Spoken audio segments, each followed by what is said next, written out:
hongera sana kwa huduma.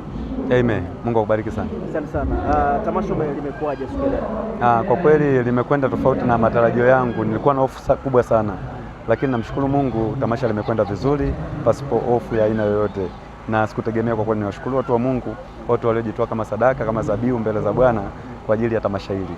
Amen. Sasa tumeona sasa hivi waimbaji wengi wamekuwa vivu sana mpaka AI zimeanza kuwasaidia. Unazungumzia kuhusiana na ujio wa AI hasa kwa waimbaji, unapata challenge yote? Nipende tu kuambia kwamba au kuwashauri kwamba njia janja sio njia sahihi. Kikubwa ni wao wakae vizuri tu na Mungu. Mungu kama kuna kibali ameandaa kwenye maisha yao kitadhihirika. Maanake Biblia inasema katika kitabu cha Mhubiri anasema kila jambo na wakati wake. Kwa hiyo njia janja kwamba eti mtu anatumia AI sijui afanyia challenge, anatumia sijui mitandao anatumia mitandao kijanja inakuwa isaidii kitu chochote. Zaidi kujaribia mwenyewe. Sasa unazungumziaje challenge ambazo zinatokea sasa hivi? TikTok imekuwa na msaada mkubwa sana wa kupush kazi tofauti.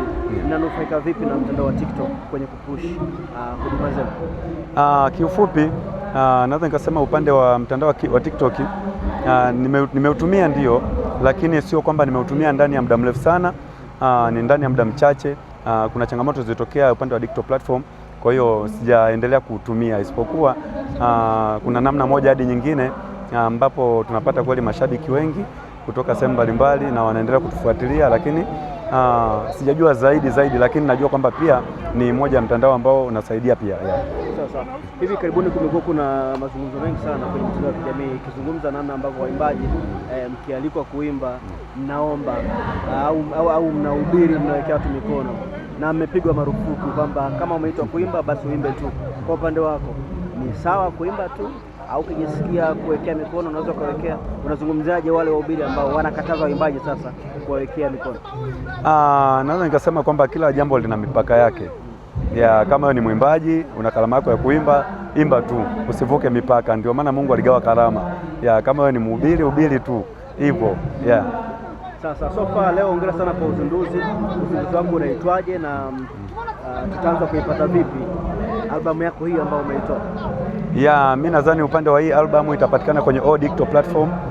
Nikiwa na maana ya kwamba mitandao yote ya kijamii kuanzia kesho majira ya jioni, Jeuri ya Nini naachiwa, ni nyimbo kubwa ambayo imbeba albamu hii.